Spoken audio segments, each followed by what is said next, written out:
stoikisme. Tulisannya kalau pakai bahasa Inggris biasanya pakai huruf C. Bacanya boleh, kalau pakai Inggris bacanya jelas stoicisme. Cuma di Indonesia kan pakai huruf K. Ada juga yang tetap pakai huruf C. Stoicisme di beberapa buku filsafat tetap pakai C. Ada juga yang pakai aslinya, biasanya tidak sebagai aliran, tapi sebagai kelompok. Biasanya pakai kata-kata stoa. Kaum stoa. Stoa itu dari bahasa Yunani yang artinya teras. Kalau di dalam masjid ini bukan stoa. Stoa itu di depan sana. Jadi kalau pengen niru kaum stoa, ngajinya di lapangan basket itu. Jadi di teras. Kesannya lebih santai kalau di teras. Ya meskipun ini di dalam kalian boleh santai. Ya, bismillah ya, kita mulai ngaji kita. Stoa ini menurut saya salah satu pemikiran filsafat yang sangat, apa ya bahasaku, sangat islami. Ya, padahal ini jauh loh sebelum Islam datang. Tapi gagasan-gagasannya sangat Islam. Orang yang hanya baca judulnya kayak minggu lalu ngertinya Epikuros itu bayangannya Yunani. Yunani itu wong kafir kabeh mesti. Tapi kan gagasan-gagasannya Islami. Wong ya hasilnya akal. Akal itu kan juga bekal yang diberikan Allah pada kita untuk ngopeni dunia. Jadi kalau ada yang tanya, Pak, pembagian filsafat itu seperti apa? Saya biasanya jawabnya filsafat itu ada dua jenis. Pertama filsafat yang Islam, yang kedua filsafat yang Islami. Ya filsafat Islam itu Ibn Rushd, Farabi dan kawan-kawan. Kalau kayak Stoik ini filsafat yang Islami. Hampir semua filsafat itu menurut saya ya Islami. Asal dia diletakkan di konteksnya yang pas, dia akan berguna. Kelemahan kita selama ini kan melihatnya selalu in general dalam setiap konteks. Tapi bahkan pikiran-pikiran yang kelihatannya sangat destruktif pun kalau kita meletakkannya pas, situasinya pas, kondisinya pas, itu akan sangat berguna. Wong barang baik pun kalau situasinya tidak pas juga tidak ada gunanya. Teh ini kalau dikasihkan sekarang, saya minumnya nanti, itu pas. Tapi jam 3 subuh kamu dodok-dodok pintu rumahku hanya untuk ngasih teh ini. Teh ini tidak jadi sumber kebahagiaan, sumber nesu mesti. Jam 3 subuh cuma bawa teh. Kalau jam 3 subuh kamu ngetuk-ngetuk pintu ya nggawa duit 2 karung gitu ya ndak apa-apa, seneng aku. Nah, kalau cuma bawa teh ya ndak. Jadi ruang dan waktunya nggak pas. Ada yang pernah tanya ke saya, mahasiswa, Pak, ternyata masih banyak loh Pak orang yang tidak suka filsafat. Lah terus kenapa? Biasa aja kan, itu tidak luar biasa. Bahkan ngaji ini mungkin yang tidak suka juga banyak. Dan itu kan biasa. Emangnya kita ini mesti baik kan enggak? Kita mesti benar kan juga enggak? Ya kan? Bistik itu baik bagi yang giginya lengkap.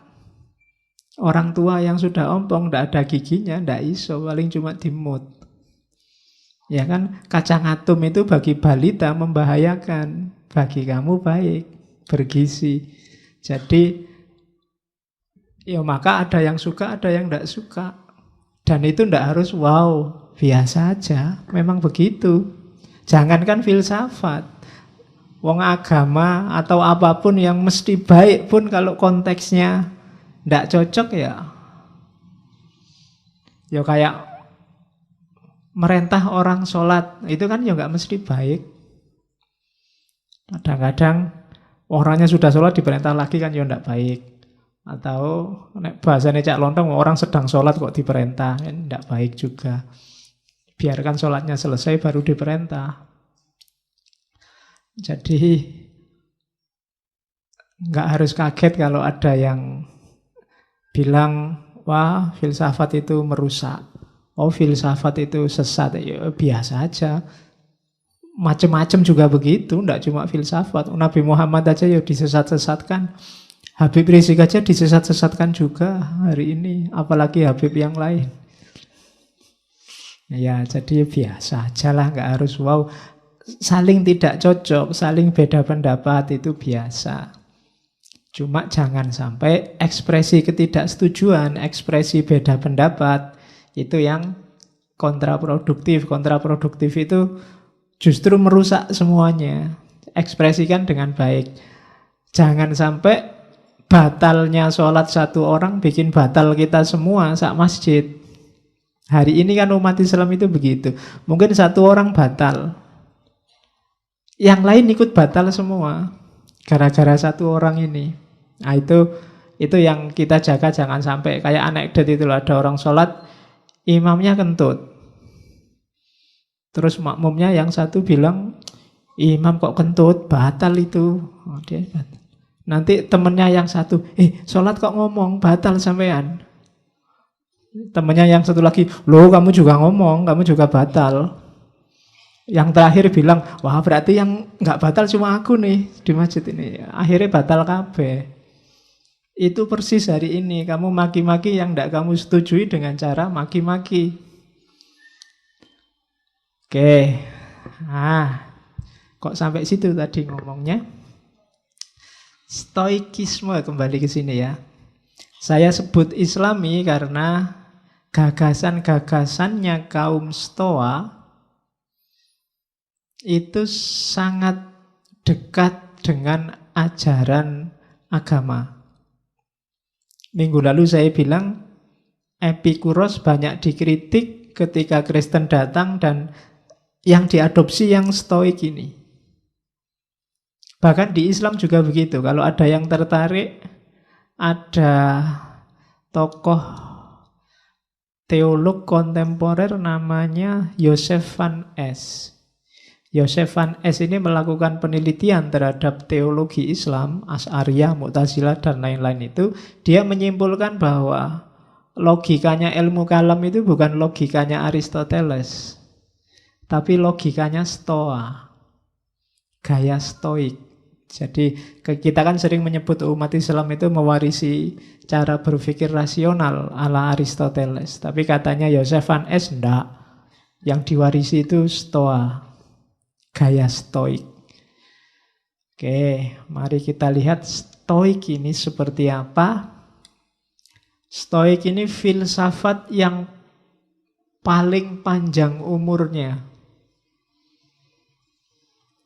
Di catatan saya itu tokoh-tokoh Stoik diawali dari abad ketiga sebelum Masehi sampai abad ketiga sesudah Masehi. Sekitar 500 tahun. Fase-fasenya pun juga panjang. Biasanya orang membagi 3, fase awal, fase tengah, sama fase akhir. Fase awal itu nanti Zeno, diawali Zeno. Kalau fase tengah diawali Poseidonis itu, dan nanti fase akhir ada Epictetus, Marcus Aurelius, dan Seneca. Yang tak tampilkan di gambar ini 3 orang. Yang paling atas itu Zeno, mbahnya Stoik. Yang di bawahnya itu Epictetus, dan yang paling bawah itu Marcus Aurelius. Zeno ini filosof, kalau Epictetus itu budak, kalau Marcus Aurelius itu kaisar Romawi, yang sekaligus filosof. Jadi umurnya panjang, pengikutnya mulai budak sampai raja. Dan semuanya filosof. Hati-hati dengan nama Zeno. Zeno di Yunani ada 2. Nanti ada Zeno dari Elia. Ini prasokratik. Nanti dikenal pikiran-pikirannya tentang paradok-paradok itu. Kalau ini Zeno dari Citium, daerahnya. Pikiran-pikirannya ya dia pelopor filosof Stoa. Dia ini sebenarnya nanti gurunya kelompok yang kita bahas minggu depan, sinisisme. Harusnya sinisisme lebih dulu, cuma terlanjur saya ngomongnya belakangan, ya wis kadung piye neh. Nggak masalah, nanti kamu muternya dibalik, nggak apa-apa. Ya memang cirinya beda sih, tapi ada kedekatan di beberapa pikiran. Jadi Zeno yang mbahnya Stoa ini muridnya siapa? Kelompok sinisme. Sinisme ini nanti yang meneruskan gagasannya Sokrates. Zeno ini mengidolakan Sokrates. Jadi awalnya dia ini pedagang dari luar Athena. Waktu dia dagang di Athena, baca-baca buku tentang Sokrates. Dari situ dia jatuh cinta sama Sokrates, orang yang mengorbankan dirinya untuk kebenaran. Itu Zeno. Kemudian nanti dia ini dikenal filosof yang fatalistik, bahwa alam semesta ini sudah takdirnya. Segalanya sudah ada konteksnya sendiri-sendiri.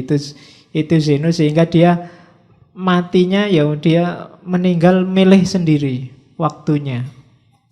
Itu Zeno. Yuk, milih sendiri bukan kayak para wali terus tahu tanggalnya mati.